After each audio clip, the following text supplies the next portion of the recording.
खेळ नशिबाचा भाग 8. तिचा हावरटपणा बघून त्याने तिची पनीर टिक्कावाली प्लेटही तिच्याकडे सरकवलेलीच होती. तिने नजर वर करून तो खातोय की नाही हे बघायची तकसी सुद्धा घेतली नाही. तिचं खाऊन होतच आलेलं होतं की त्याची ऑर्डर आलेली होती. वेटरने दोघांना त्यांच्या ऑर्डरीप्रमाणे सर्व्ह केलेलं होतं, पण तिचं लक्ष त्याच्याच ताटात होतं. त्याने ते बघून पुन्हा गरगर डोळे फिरवले होते व युगवीर म्हणाला, तुला हवं आहे का हे? ती बघत होती म्हणून विचारलं त्याने. सायली म्हणाली, तिने हुंकार भरला आणि आता तो तिचा हावरटपणाला वैतागलेलाच होता. युगवीर म्हणाला, घे. त्याने स्वतःची प्लेट दिलेली होती आणि तिची प्लेट घेतली. जेवण झाल्यानंतर आईस्क्रीम दोघे तिथून निघाले होते. 5 मिनिटातच ते सुद्धा घरी पोचले. तू जा रूममध्ये, मला थोडं काम आहे. गाडी जरा समोर थांबल्यानंतर तो तिला म्हणाला. मग ती एकट्यातच गाडीतून उतरली होती. ती उतरताच तो त्याच गाडीतून बाहेर गेला. आता पोट तर भरलेलं होतं. मस्त ताणून झोपू असा विचार करत ती रूममध्ये पोचलेली होती. सगळ्यात आधी साडी चेंज केली तिने. फ्रेश वॉश करून मग बेडवर आडवी झाली. थोड्याच वेळात तिला झोपही लागली होती. हॉलमध्ये 1-1.5 तासात त्याचं काम संपून तो आलेला होता. एक फाईल बघत सोफ्यावर बसला होता. तेवढ्यातच खूप वेगाने एक गाडी घरासमोर येऊन अचानक ब्रेक लागल्याचा आवाज तिला आला होता.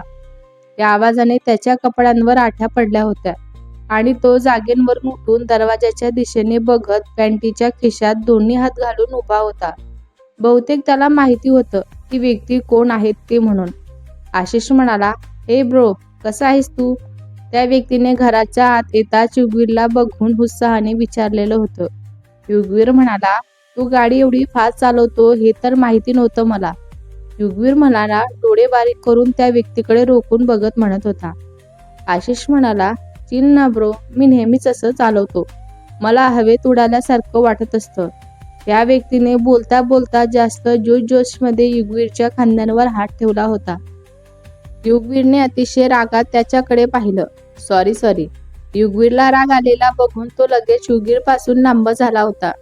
युगवीर म्हणाला, आता फिरून झालं असेल तर आमच्या सोबतच भारतात चालायचं आहे का? 8 दिवस सांगून आलेला होता तो. 15 दिवस झाले तरी अजून इथेच आहे तो. आता अजून 4-5 दिवस आहोत आपण इथे. युगवीरने ऑर्डर सोडलेली होती. आशिष म्हणाला, ओके. तो व्यक्ती लगेच तयार सुद्धा झाला होता. त्याला चांगलंच माहिती होतं युगवीरला विरोध केलेला अजिबात आवडत नाही म्हणून ते. युगवीर म्हणाला, जा आता तुझ्या रूममध्ये जा. युगवीर पुन्हा फाईलमध्ये बघत म्हणाला. 4-5 तास झोपून तिला जाग आली होती, पण तरीही ती थोडा वेळ लोळतच पडलेली होती. लोळून कंटाळा आलेला होता तिला. तेव्हा ती उठून फ्रेश झाली आणि रूमच्या बाहेर पडली. ती इकडं तिकडं बघत चालत होती की अचानक तिची नजर समोरच डायनिंग टेबल जवळ उभ्या असलेल्या व्यक्तींवर पडली होती, जो मोबाईल बघत उभा होता. त्याला बघताच सायली जागी स्तब्ध झाली होती. किंचित राग, पण त्याच्याही पेक्षा कैक पटीने जास्त घाबरलेली होती. गोऱ्या चेहऱ्यांवर घाम मोत्यांसारखा भासत होता तिला. सीता म्हणाली, मॅडम, तुम्ही ठीक आहात ना? एक स्टॉपने तिथून जात असताना तिला असं भूतासारखं उभं बघून विचारलेलं होतं. सायली म्हणाली, हो, मी ठीक आहे. बोलून ती पळतच रूममध्ये गेली आणि रूम आतून लॉक करून घेतलेलं होतं. हा इथे काय करतो? युगवीर ओळखतो का याला? युगवीर याने याचा काय प्लॅन तर नाही आहे ना?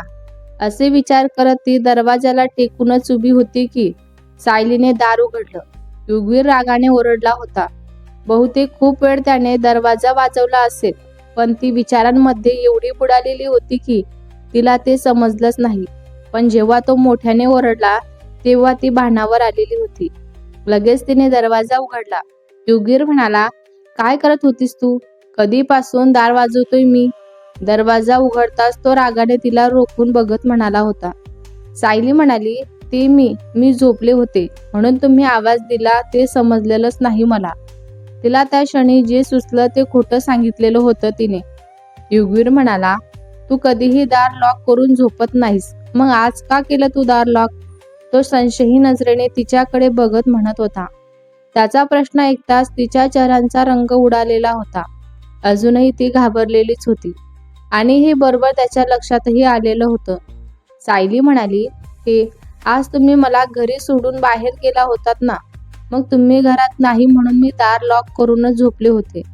यावेळीही तिच्या हुशार डोक्याने तिला अजून एक खोटं कारण सुचवलेलंच होतं. युगवीर म्हणाला, पण तू एवढी का घाबरलेली दिसतेस मला? चेहऱ्यांवर एवढा घाम का जमा झालेला आहे तुझ्या? त्याने प्रश्न काही संपायचं नावच घेत नव्हतं. सायली म्हणाली, ते खूपच वाईट स्वप्न पडलं होतं मला म्हणून घाबरलेली आहे मी. तिने जमिनीकडे बघत सांगितलेलं होतं. सायली म्हणाली, ओके. बोलून तो कपडे चेंज करायला निघून गेला आणि तिने सुटकेचा निश्वास सोडला. तो कपडे बदलून आला तेव्हा ती बेडच्या एका बाजूला काही विचार करत बसलेली दिसली होती त्याला. युगवीर म्हणाला, काय विचार करतेस तू? त्याने तिच्या शेजारी बसत तिला विचारलं. सायली म्हणाली, काही नाही, असंच. ती शांतपणे म्हणाली. युगवीर म्हणाला, जेवायचं नाही का तुला? त्याने विचारलं. सायली म्हणाली, दुपारी खूप खाल्लेलं आहे ना मी, आता भूक नाही आहे मला. त्यालाही माहिती होतं तिने खूप जास्त खाल्लेलं होतं म्हणून. त्याने काही वेळा तिच्याकडे बघून अचानक तिच्या ओठांवर हळुवारपणे अंगठा फिरवला होता. मग त्याच हाताने तिच्या पाठींवरचे केस खांद्यांवरून पुढं केले आणि तिच्या मानेवर त्याचे ओठ अतिशय हळुवारपणे फिरवू लागला होता. त्याचा हा स्पर्श तिला सुखावून गेला होता म्हणून तिने तिचे डोळे घट्ट मिटून घेतले होते. त्याचे गरम श्वास तिला जाणवतच होते. त्याने हळूच तिला बेडवर झोपवलं आणि अत्यंत नशिल्या नजरेने तिच्या ओठांना बघून त्याच्यावर ताबा मिळवलेला होता. त्याचा एक हात तिच्या मानेवर होता तर दुसरा हात हळुवारपणे शरीरावर फिरत होता. तीही त्याला विरोध करत नव्हती. पहिले त्याचा जो हात कपड्यांच्या वरून फिरत होता, आता तोच हात कपड्यांच्या मध्ये फिरू लागलेला होता. अजूनही त्याने तिचे ओठ सोडलेले नव्हते. त्याच्या हाताला कपड्यांचा अडथळा होत होता म्हणून त्याने तिचे कपडे एकाच हाताने काढून टाकले, जे तिला समजलं सुद्धा नाही. आणि मग तिचे ओठ सोडून तो खाली तिच्या गळ्याच्या दिशेने वळाला होता. हळूहळू तो खाली सरकत तिच्या पोटांपर्यंत आलेलाच होता आणि ती डोळे बंद ठेवून तो सुख अनुभवत होती. काही वेळ तिच्या शरीरांवर प्रवास करून झाल्यावर त्याच्या मिलनचा अंतिम टक्का गाठला होता. मग तो तिच्या शेजारी छतांकडे बघत होता आणि तीही तशीच पडून होती. दोघांनाही तशीच झोप लागली. 3-4 तासाने त्याला जाग आली तेव्हा त्याच्या लक्षात आलं की दोघांच्याही अंगांवर कपडे नव्हते. मग त्याने उठून आधी स्वतःचे कपडे घातले, मग तिच्या अंगांवर कपडे घालण्याचा व्यर्थ प्रयत्न केला होता, पण त्याला ते काही जमलं नाही. म्हणून त्याने चादरने तिला व्यवस्थित कव्हर केलं होतं आणि परत झोपला. दोघेही गाढ झोपेत होते की त्याचा फोन वाजला. सकाळ झालेली होती. फोनच्या आवाजाने त्यांची झोप लगेच जागी सुद्धा झाली, पण ती जागची जराही हलली नाही.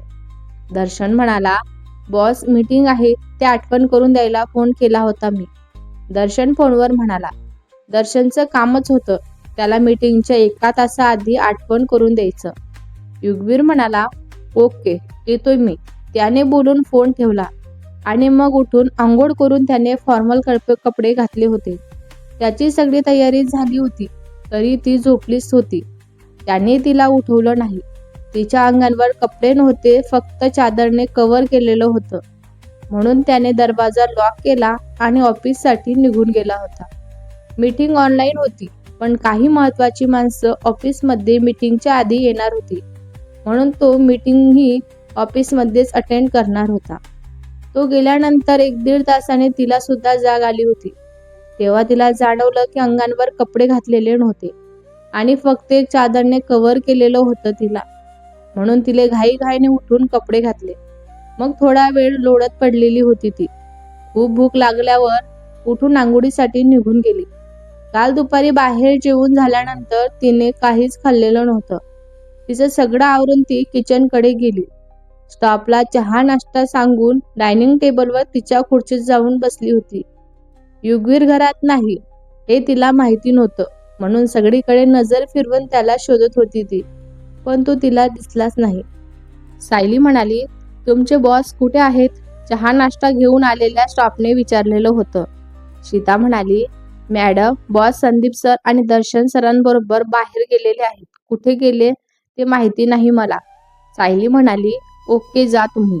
बोलून तिने नाश्ता करायला सुरुवात केली. नाश्ता करताना तिला शेजारी कोणी असल्याचं जाणवलं. म्हणून तिने लगेच मान वाकडी करून बघितलं तर तोच व्यक्ती होता जो काल तिला डायनिंग टेबल जवळ दिसला होता, जो युगवीरला ब्रो म्हणून हाक मारत होता. आशिष सिंगानिया, युगवीरचा लहान भाऊ होता तो, जो काही दिवसांसाठी मित्रांसोबत युरोपला फिरायला आलेला होता. युरोपमध्ये तो त्याच्या मित्रांसोबतच त्याच्या फार्म हाऊसवर राहत होता. युगवीर युरोपमध्ये आल्याचं समजलेलं होतं त्याला, म्हणून तो इथे घरी आलेला होता युगवीरला भेटायला. अतिशय बिघडलेला आणि आगाऊ मुलगा होता हा. युगवीर शिवाय कोणालाही घाबरत नव्हता तो.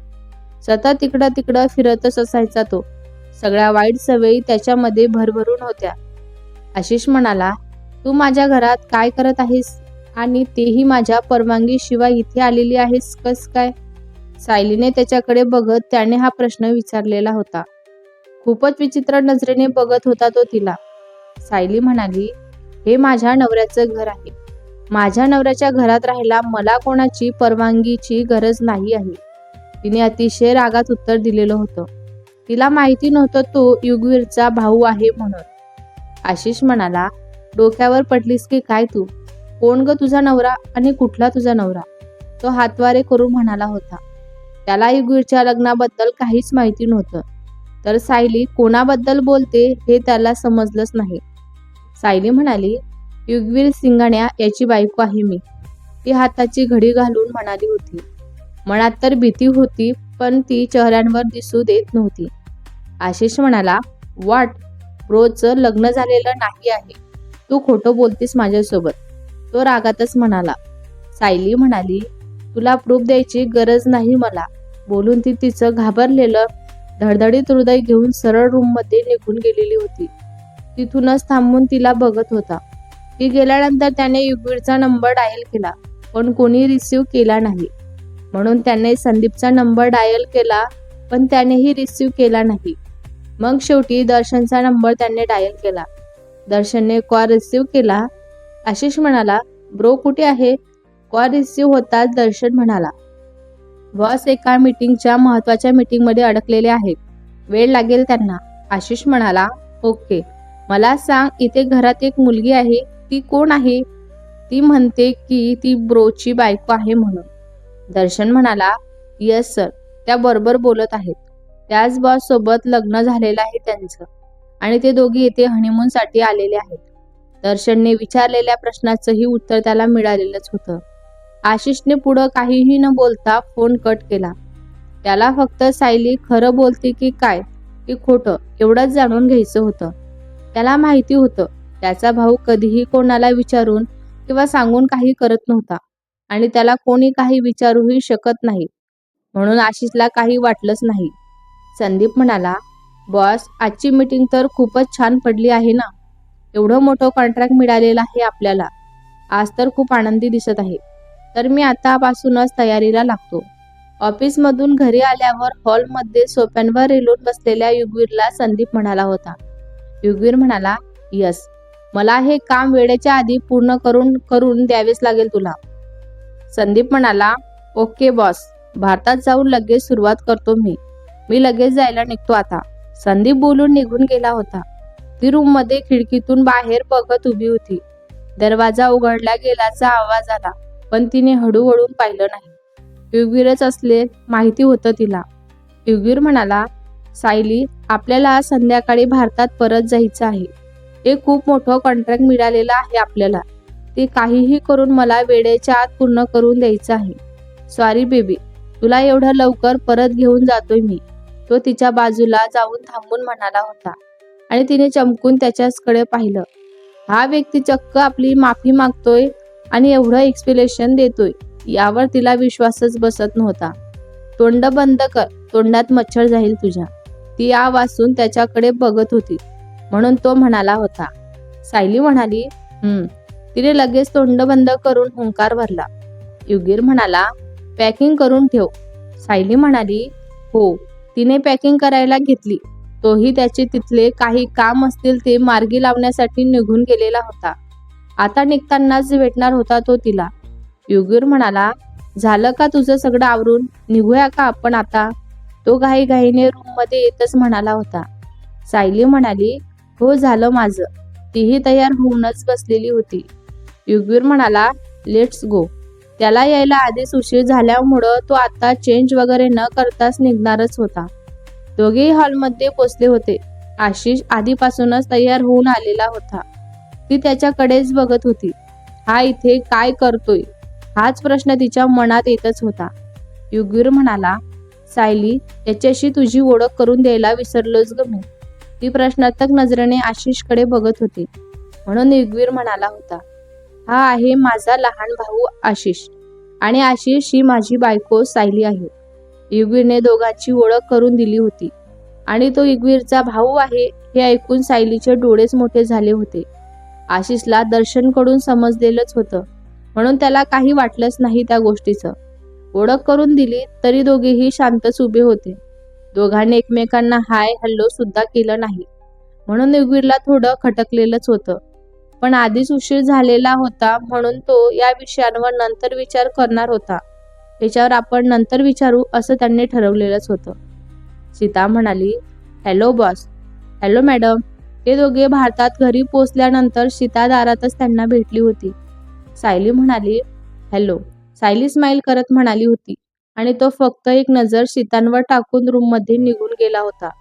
सीता म्हणाली, मॅडम तुम्हीही फ्रेश व्हा, मी कॉफी पाठवते तुम्हाला तुमच्या रूममध्ये. सायली म्हणाली, काही खायलाही पाठवा, मला खूप भूक लागलेली आहे. बोलून ती रूममध्ये निघून गेली. ती रूममध्ये गेली तेव्हा तो दिसला नाही, म्हणून ती बेडवर आडवी झाली होती. काही मिनिटातच तो आंघोळ करून आला तेव्हा तिला बेडवर लोळताना बघून त्याच्या कपाळांवर आठ्याच पडल्या होत्या. युगवीर म्हणाला, बाहेरून आलं की आधी फ्रेश होऊन चेंज करायचं असतं. एवढी साधी गोष्ट कळत नाही का ग तुला, मूर्ख कुठली. तो रागात तिच्यावरच बरसलेला होता आणि ती दचकून उठून बसली होती. सायली म्हणाली, तुम्ही आत होतात ना, म्हणून मी थोड्या वेळासाठी पडलेले होते. ती घाबरत घाबरतच म्हणाली होती. युगवीर म्हणाला, मग आता काय मूर्त काढायचं आहे की काय? आलो ना मी बाहेर, तरी तू तशीच बसलेली आहेस. तू किंचितच वैतागून आणि रागातच म्हणाला होता. सायली म्हणाली, हो जाते मी आता लगेच. ती 100च्या स्पीडने उठून पडतच आंघोळीसाठी निघून गेली होती. तिला तसं जाताना बघून त्याने नकारमार्थिक मान डोलावलेलीच होती. तिने आंघोळ करून टी शर्ट आणि प्लाझो पॅन्ट घातलेली होती. तिचं आवरून होतपर्यंत तिची कॉफी आणि नाश्ता रूममध्ये आलेलाच होता. तो रूममध्ये नव्हता, म्हणून तिने तिचं खाऊन घेतलेलंच होतं. खाऊन झाल्यावर तिला रूममध्ये कोंडून राहायचा खूप कंटाळा येत होता, म्हणून ती खाली हॉलमध्ये गेली होती. तेव्हा तिला तो एक सिंगल सोफ्यावर बसलेला दिसलेला होता. तिथे त्याच्यासोबत संदीप आणि दर्शन काहीतरी बोलत उभे होते. महत्वाचं बोलत असेल, तो कामात असेल ते समजलं होतं तिला, म्हणून ती त्याच्या आसपासही गेली नाही आणि डायनिंग टेबलवर जाऊन बसलेली होती. तेव्हा तिला कोणाचा तरी आवाज झाला, म्हणून तिने मान फिरवून बघितलं. हा आवाज आशिषचा होता. आशिष म्हणाला, ब्रोला माहिती आहे का, तू मला आधीपासून ओळखते ते म्हणून. तू सांगितलं का त्याला? आशिष खुन्नशी हसत म्हणाला होता आणि तिला धडकी सुद्धा भरलेली होती. मला माहिती आहे ब्रोला तू काही सांगितलेलं नसेल म्हणून. मी सांगू का त्याला सगळं? ब्रोला आशिष धमकीच्या स्वरात म्हणाला होता. युगवीर म्हणाला, काय सांगायचं आहे मला? युगवीरने शेवटचं वाक्य ऐकलेलंच होतं. तो आलेला बघून सायलींच्या कपाळांवर घाम फुटलेलाच होता. तिला आता घाबरल्यासारखं होत होतं. आशिष म्हणाला, ब्रो, वहिनी म्हणत आहे तिला बाहेर फिरायला जायचं आहे, पण तिला तुला विचारायची भीती वाटत होती. आशिष सायलीकडे बघत खुन्नसी स्माईल करत म्हणाला होता. तो खोटं बोलत होता म्हणून आशिष आश्चर्याने त्याच्याकडे बघत होती आणि युगवीरने हे सगळं व्यवस्थित नोटीस केलेलं होतं.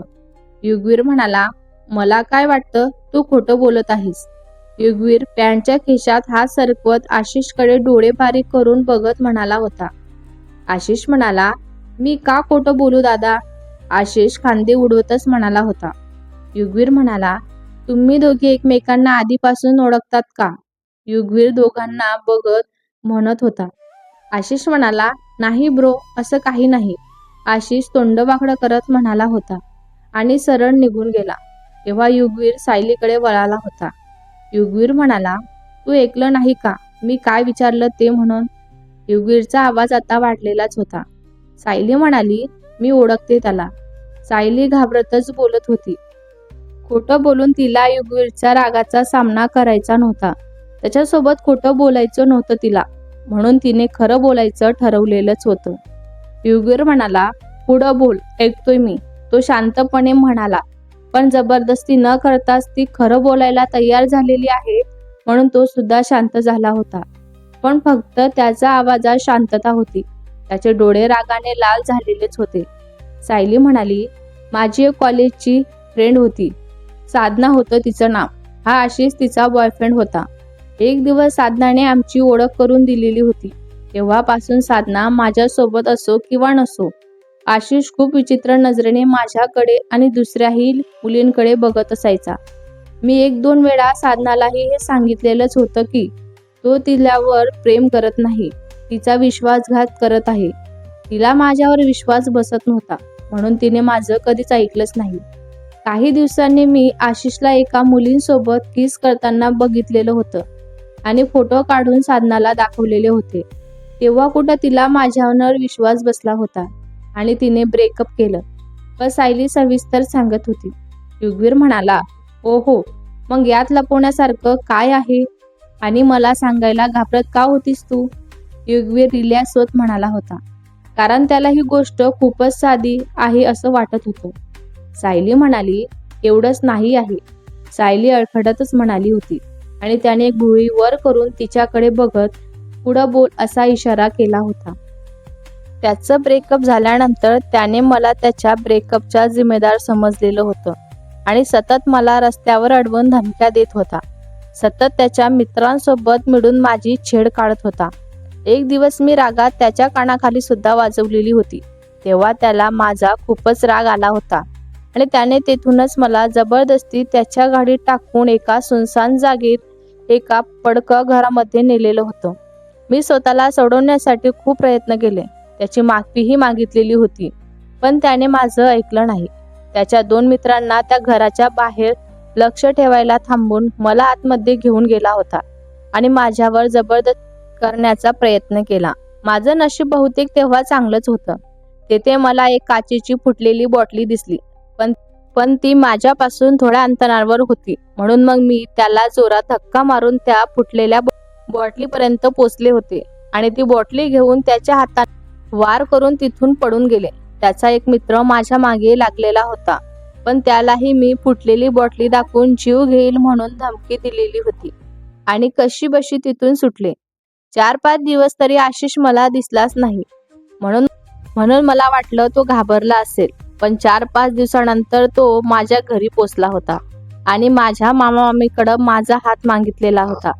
त्याने माझ्या मामीला वचन दिलेलं होतं की एकदा हे लग्न झालं की माझ्या आईबाबांची सगळी प्रॉपर्टी तो मला मामीच्या नावे करायला लावेल. म्हणून मामी लग्नाला लगेच तयार सुद्धा झाली होती. आमच्या लग्नाची 1 महिन्यानंतरची तारीखही काढलेली होती.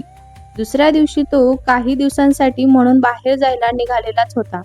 तेव्हा जाताना तो मला म्हणाला होता की मी त्याला जी जखम दिलेली आहे त्याचा बदला तो आयुष्यभर घेणारच आहे. मला नरक यातना भोगायला लावणारच आहे. कधीही सुख मिळू देणार नाही तो गेला. त्यानंतर एक दिवस तुम्ही मला इथे घेऊन आला होतात.